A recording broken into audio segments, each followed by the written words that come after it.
రక్షణ అనేది దేవుడు మనకేమిచ్చాడంటే ఉచితంగా ఇచ్చాడు. అయితే ఉచితంగా ఇచ్చిన ఈ రక్షణ ఎలాంటిదంటే, ఈ రక్షణ కొరకు ప్రభు దీని యొక్క విలువ ఎంతంటే, మనకు ఉచితంగా వచ్చినటువంటి రక్షణ విలువ ఎంతంటే ప్రభు తన ప్రాణాన్ని పెట్టవలసి వచ్చింది. మనకైతే ఉచితంగా ఇవ్వబడింది, కానీ ఆయనైతే ఈ రక్షణ ఇవ్వట కొరకు కలువరి శిలువలో తన ప్రాణాన్ని బలి అర్పించవలసి వచ్చింది. అదనమాట రక్షణ విలువైనది, రక్షణ వెలకట్టలేనిది. ఎట్ ద సేమ్ టైం ఆ రక్షణ మనకి ఏమి ఇవ్వబడిందంటే ఉచితంగా ఇవ్వబడింది. ఎవరైతే ఈ రక్షణను అంగీకరిస్తారో, ప్రభు అయిన యేసుక్రీస్తునందు ఎవరైతే విశ్వాసం ఉంచిన ప్రతి వారికి ఈ రక్షణ అనుగ్రహించబడుతుంది. విశ్వాసం ఉంచిన ప్రతి వానికి రక్షణ అనుగ్రహించబడుతుంది. పాపములను ఒప్పుకొని దుఃఖించి పశ్చాత్తాపపడి మారు మనసు పొంది ప్రభు అయిన యేసుక్రీస్తునందు విశ్వాసం ఉంచినట్లయితే దేవుడు ఏమి అనుగ్రహిస్తాడంటే మనకు రక్షణను అనుగ్రహిస్తాడు. ఆ రక్షణలో మొదటి పని, ఆయన చేసే మొదటి పని ఏంటంటే పవిత్రపరుస్తాడు. మొదటి పని ఏంటండి? పవిత్రపరుస్తాడు. పవిత్రపరుస్తాడు, నిన్ను కడుగుతాడు అనమాట, పవిత్రపరుస్తాడు. అప్పుడే ఏ పవిత్రత జరుగుతుంది? గత కాలంలో చేసిన పాపలన్నిటి నుంచి నీకేం కలుగుతుంది? పవిత్రత దొరుకుతుంది. నువ్వు గతంలో ఏదైతే చేసావో దీన్నే పాస్ట్ శాంటిఫికేషన్ అంటారు, దీనినే పొజిషనల్ శాంటిఫికేషన్ అంటారు. ఇక్కడ ఏం జరుగుతుందంటే, from the penalty of sin, పాపం వలన వచ్చు ఆ యొక్క శిక్ష నుంచి నువ్వేం చేయబడతావు? తప్పించబడతావు. ఇక్కడ ఏం పోయింది నీకు? పాపం వలన వచ్చే శిక్ష కొట్టివేయబడింది. ఎందుకు వచ్చింది? ప్రభు అయిన యేసుక్రీస్తునందు నీవు విశ్వాసము ఉంచి ఉన్నావు కనుక.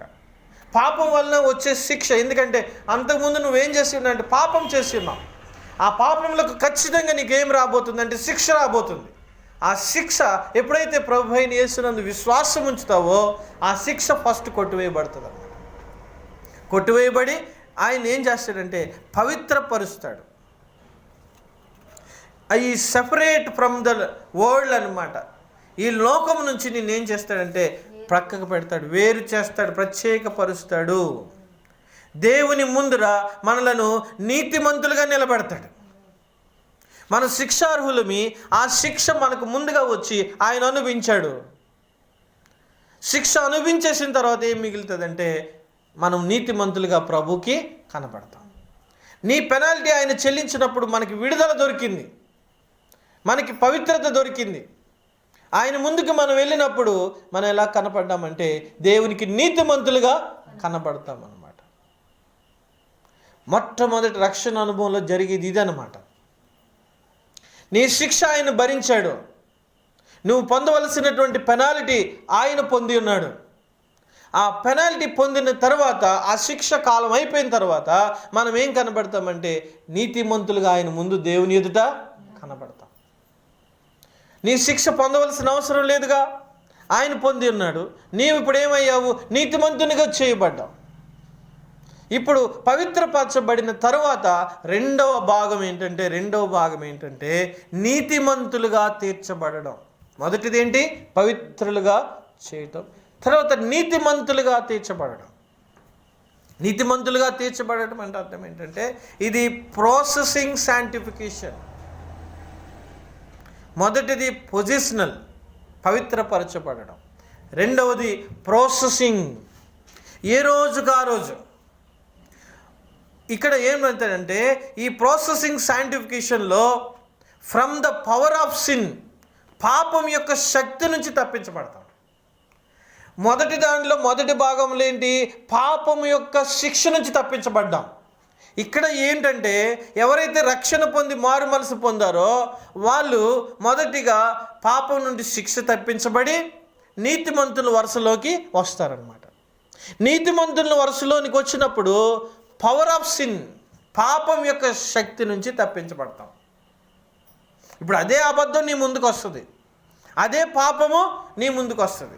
నిన్నేం చేస్తుందంటే తన బలాన్ని చూపిస్తుంది నీ ముందుకొచ్చి. అయితే ప్రభు అయిన రక్తంలో నువ్వు కడగబడ్డావు గనక, గతకాల పాపాలు కొట్టివేయబడ్డాయి గనక పరిశుద్ధాత్మ దేవుడు నీలోకి వచ్చి ఈ పవర్ ఆఫ్ సిన్ నుంచి తప్పిస్తాడు. పాపం యొక్క శక్తి నుంచి ఏం చేస్తాడు? తప్పిస్తాడు అనమాట. నేను ఒకసారి, మీరు 10 సార్లు చెప్పారు, మీ మాట నేను వినడం లేదు, అటువైపు వెళ్ళొద్దు అటువైపు వెళ్ళొద్దు అని. మీరేం చేస్తారు? 10వసారి వదిలేస్తారు, చెప్పడము మానేస్తారు. పాపము కూడా మనల్ని బలవంత పెడుతూ ఉంటుంది అనమాట. నన్ను మరి నువ్వు గతంలో ఇలాంటి వాడు కదా, ఇప్పుడు ఇలాంటి పనులే చేయమంటుంది అనమాట. ఇలాంటి పాపం చేయమని, ఇలాంటి అబద్ధం ఆడమని అది నిన్ను ఏం చేస్తుందంటే తనకున్న శక్తితో నీతో పోరాటానికి దిగుతుంది. దానినే పవర్ ఆఫ్ సిన్ అంటారనమాట. ఆ పాపం యొక్క బలం ఎప్పుడైతే పరిశుద్ధాత్ముడు నీలో ఉన్నాడు కనుక ఏం చేయడం అంటే మొదలు పెడతామంటే అబద్ధం ఆడమన్నప్పుడు ఆడడం మానేస్తాం అనమాట.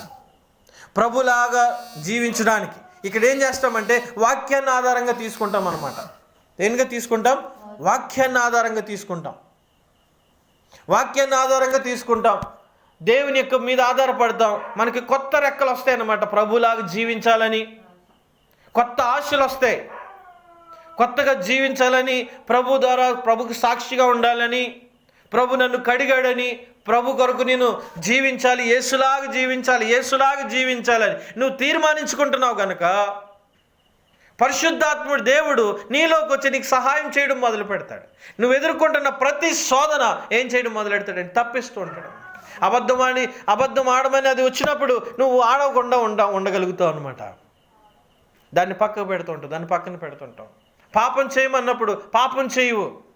ఎప్పుడైతే నీవు ఈ పాపమును అవాయిడ్ చేయడం లేకపోతే పాపాన్ని విడిచిపెట్టడం మొదలుపెట్టావో దాని శక్తి నీలో నెమ్మదిగా తగ్గిపోతుంది. ఏం చేయబడుతుంది? దాని శక్తి ఏం చేయబడుతుంది? నెమ్మదిగా తగ్గిపోతుంది. ఏ శక్తి పెరుగుతుంది? మనం నీతిమంతులుగా తీర్చబడడం ఎక్కువ అవుతుంటుంది. దీన్ని అందుకనే నేనేమన్నానంటే ప్రాసెసింగ్ శాంటిఫికేషన్ అన్నాను.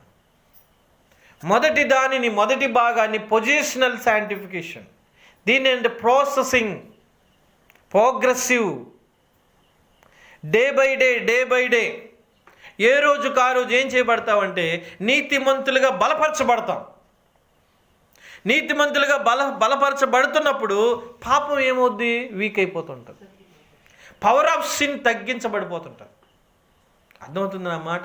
పవర్ ఆఫ్ సిన్ తగ్గించబడుతుంది. అబద్ధం ఎన్నిసార్లు ముందుకు వస్తుంది? ముందుకు వచ్చినప్పుడల్లా నువ్వేం చేస్తున్నావు? ప్రభుతో కలిసి, ప్రభు ఆత్మ నీలోకి వచ్చేసింది కదా, ప్రభుతో కలిసి ఏం చేస్తున్నావు అంటే పాపాన్ని ఎదిరించడం మొదలు పెడుతున్నావు. పాపాన్ని ఎదిరించడం మొదలుపెట్టినప్పుడు అబద్ధం ఏమవుతుందంటే, ఆ పాపం ఏమవుతుందంటే ఇంకా వీక్ అయిపోతుంది, బలహీనం అయిపోయి నీ నుంచి నెమ్మదిగా దూరం అవుతుంది. ప్రోగ్రెసివ్ కనబడుతుంది అనమాట. దూరం అయిపోతుంది. పాపం దూరం అయిపోతుంటాయి, అపవిత్రత దూరం అవుతుంటుంది, వ్యసనాలు దూరం అవుతుంటాయి. ఈ వ్యసనాలు, ఈ పాపము, ఈ లోకము, ఈ అబద్ధం, ఈ దురాశ, ఈ క్రోధము, ఈ కోపము, ఇవన్నీ నీలో నుంచి దూరం అయిపోతున్నప్పుడు ఏది బలపడుతూ ఉంటుంది? నీతిమంతత్వము బలపడుతూ ఉంటుంది. నీతిమంతునిగా ఏం చేయబడతావు? పెరుగుతూ ఉంటావు. పాపం ఏమైపోతుంది? తగ్గిపోతుంది. ఏం పెరుగుతుంది? నీతిమంతత్వం పెరుగుతుంది. దేవునికి స్తోత్రం.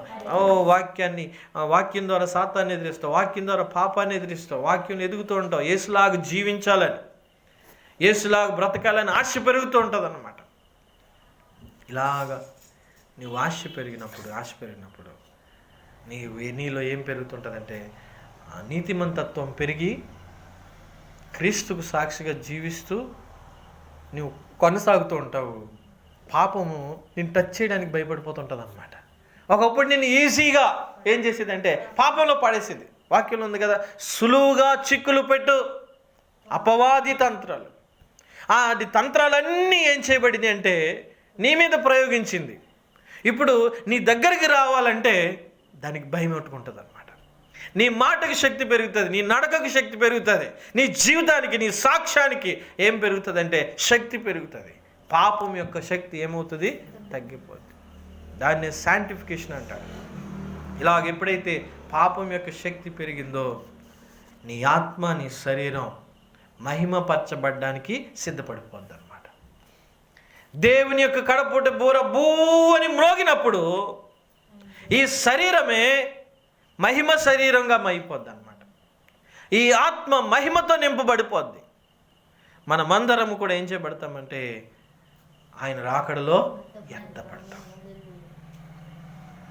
రాకడలో ఎత్తబడతాం. దీనిని ఏమంటారంటే గ్లోరిఫికేషన్ అంటారనమాట. మహిమపరచబడడం. మహిమపరచబడడం అనేది ఇక్కడ జరిగేది కాదు.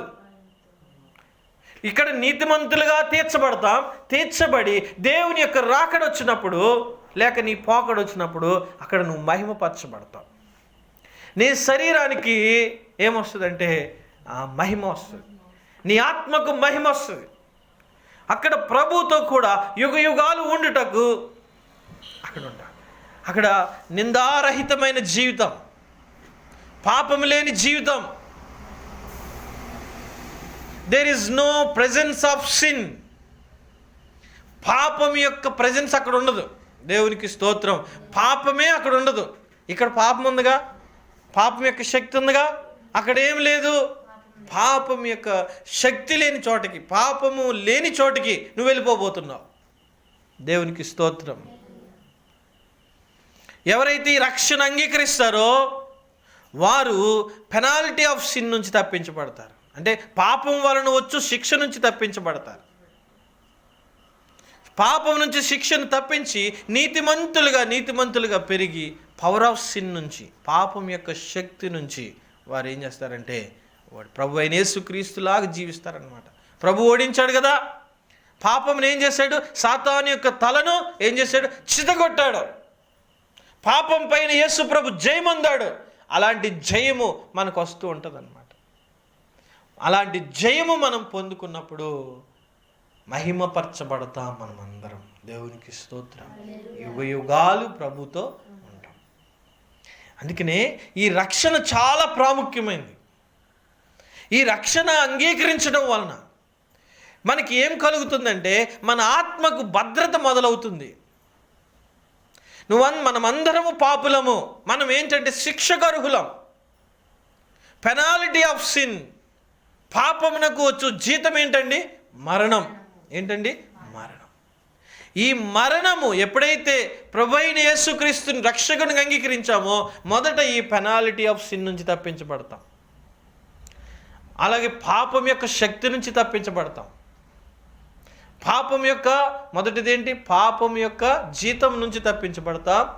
పాపం యొక్క శక్తి నుంచి తప్పించబడతాం. పాపము లేని స్థలానికి మన ఆత్మ వెళ్తుందన్నమాట. ఎవరైతే ఈ రక్షకుని అంగీకరించలేదో వాళ్ళు పెనాల్టీ ఆఫ్ సిన్ పే చేయవలసి ఉంటుంది. పాపం వలన శిక్ష పొందవలసి ఉంటుంది.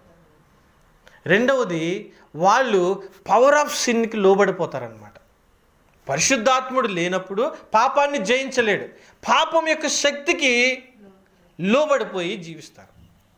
అంటే వాళ్ళు అబద్ధాన్ని ఆడకుండా ఉండలేరు, పాపం చేయకుండా ఉండలేరు, నీతిగా జీవించకుండా ఉండలేరు, లోకాన్ని విడిచిపెట్టి ఉండలేరు.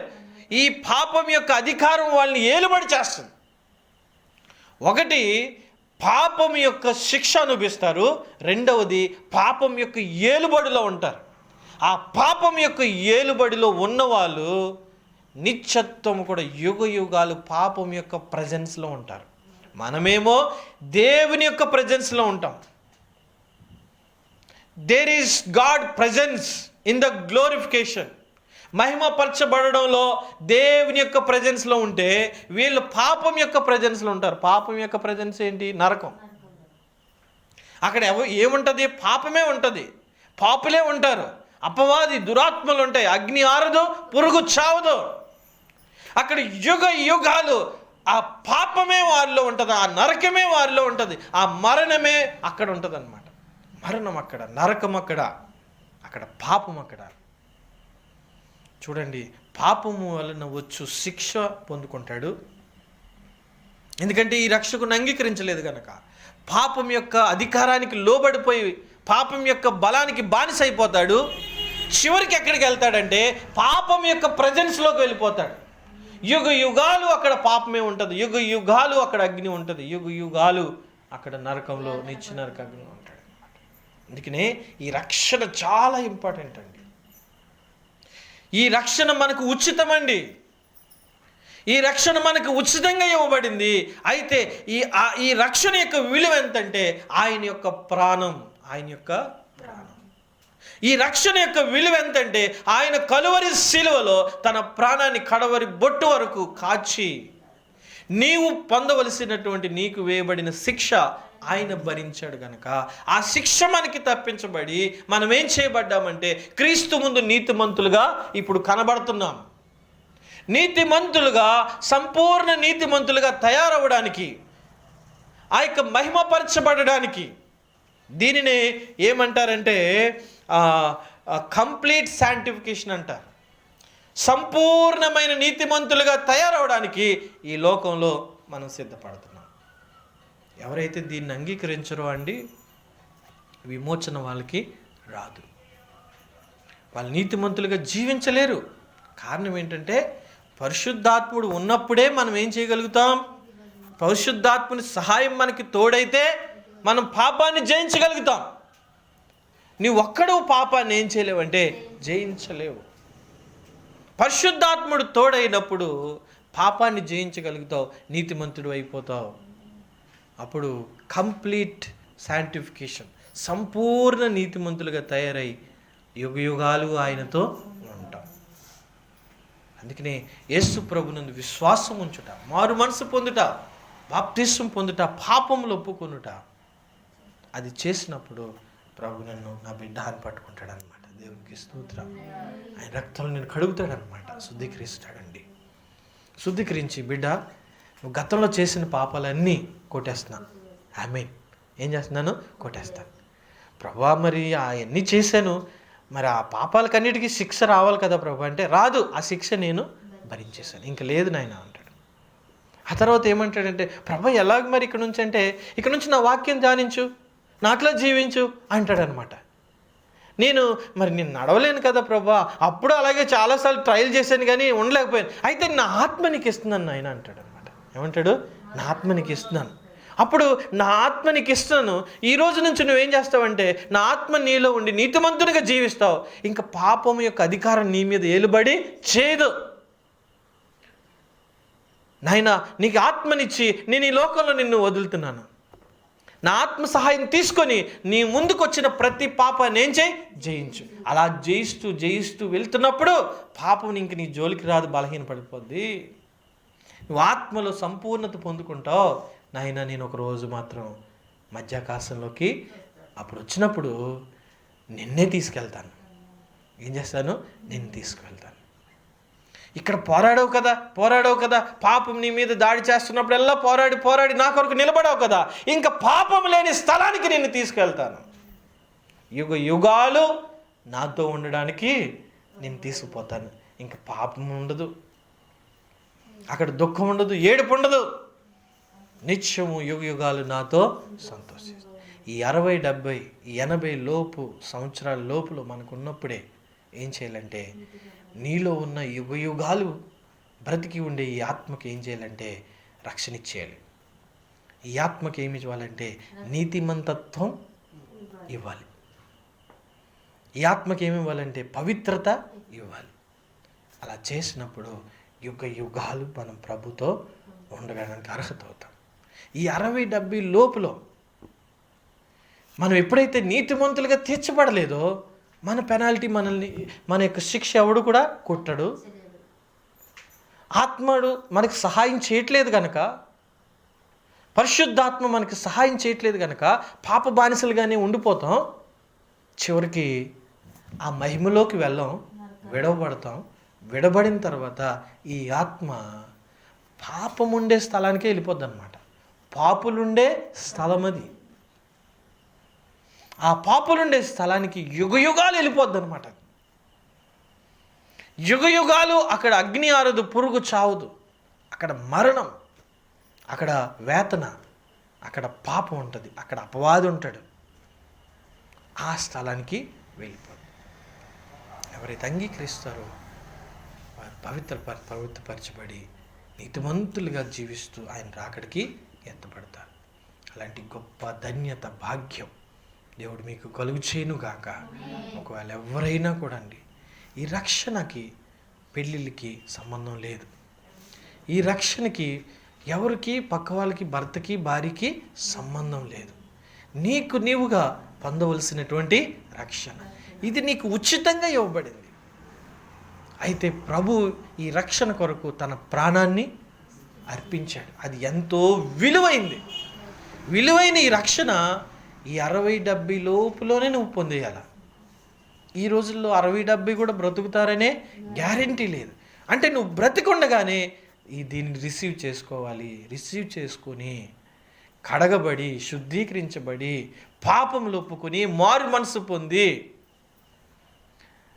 పరిశుద్ధాత్మనికి నీ జీవితం అప్పగించుకొని నీతిమంతులుగా నడిచినప్పుడు, నీ పోకడ లేక దేవుని రాకడ వచ్చినప్పుడు నీవు యుగయుగాలు ఆయనతో ఉండే అర్హత పొందుతావు. అలాంటి భాగ్యము ప్రభు మీకు కలుగు చేయను కాక.